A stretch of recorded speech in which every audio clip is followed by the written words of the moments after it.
Mbele yenu ni mwenyekiti wa chama cha walimu mkoa wa Arusha, Mwalimu Herman Minja.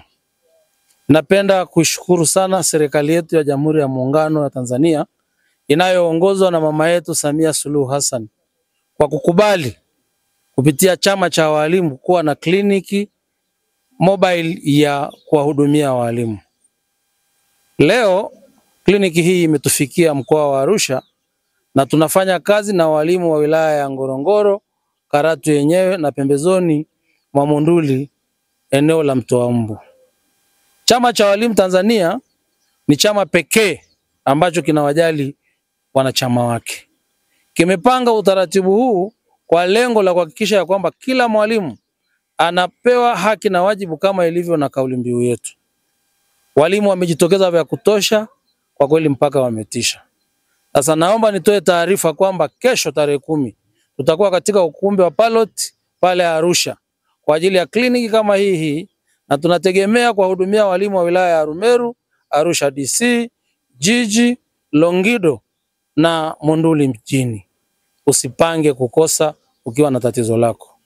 Hata ikikupendeza kuja kupata tu taarifa mbalimbali zitakazo kusaidia katika utumishi wako, tafadhali hakikisha unafika ili uweze kutatuliwa matatizo yako.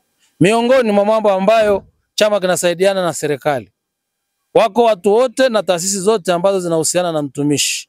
Kuna watu wa madaraja, kuna swala la mapunjo ya mishahara, kuna swala la uhamisho, mtu amehama lakini hajahamishiwa data zake au mishahara yake haijahama. Lakini wakati huo kuna masuala mengi ambayo ni ya kutumishi yanayowabeba kundi hili la watumishi ambao ni walimu.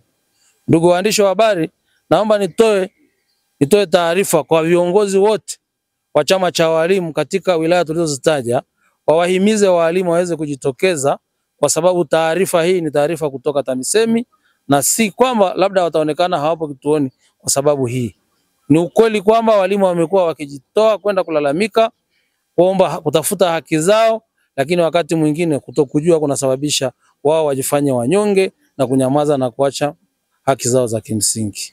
Chama cha walimu kama nilivyosema awali ni chama dume, ni chama ambacho kimeweza kufikia malengo yao waliojipangia kwa kipindi cha mwaka, miaka 2.5 na hata miaka 5.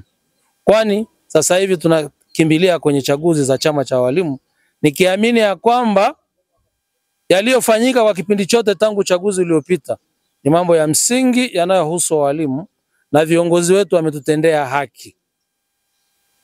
Ninaomba niwahakikishie ya kwamba wale ambao walikengeuka wakatoka nje ya chama hiki kwa namna moja au nyingine warudi nyumbani kumenoga.